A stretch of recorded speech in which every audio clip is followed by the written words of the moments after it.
வேலூரில் காவி நிற உடை அணிந்து காரில் அழுத முதியவரை பார்த்த தொல் திருமாவளவன் அவரது கண்ணீரை துடைத்து ஆறுதல் கூறிய வீடியோ வெளியாகியுள்ளது.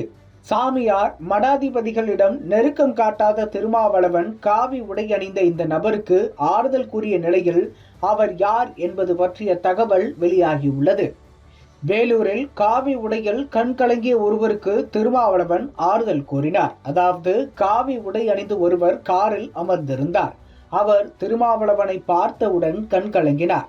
இதையடுத்து திருமாவளவன் அவர் அருகே சென்று அவரிடம் விசாரித்தார். அப்போது அவர் புத்த மதத்தைச் சேர்ந்த பிக்கு என்பது தெரிய வந்தது. கண் கலங்கியது பற்றி திருமாவளவன் அவரிடம் கேட்டார். அப்போது அவர் கண் கலங்கியபடி தனது மகன் தன்னை வீட்டை விட்டு அனுப்பிவிட்டதாகவும் 10 ஆண்டுகளாக வீட்டுக்கு செல்லவில்லை, சமுதாய பணிதானே செய்தீர்கள் என கூறி வீட்டுக்கு சென்ற தன்னை ஒதுக்கினார் என்றும் இதனால் வீட்டை விட்டு வெளியேறிவிட்டேன் என கண் கலங்கினார். இதனை கேட்ட திருமாவளவன் தைரியமாக இருங்க, அழாதீங்க என கூறி அவரது கண்ணீரை துடைத்து ஆறுதல் கூறினார். இந்த வீடியோ தற்போது இணையதளங்களில் வேகமாக பரவி வருகிறது. திருமாவளவன் பொதுவாக மடாதிபதிகள் சாமியாரிடம் நெருக்கம் காட்டுவது இல்லை. இருப்பினும் அவருக்கு புத்த மதம் மீது ஈடுபாடு உண்டு.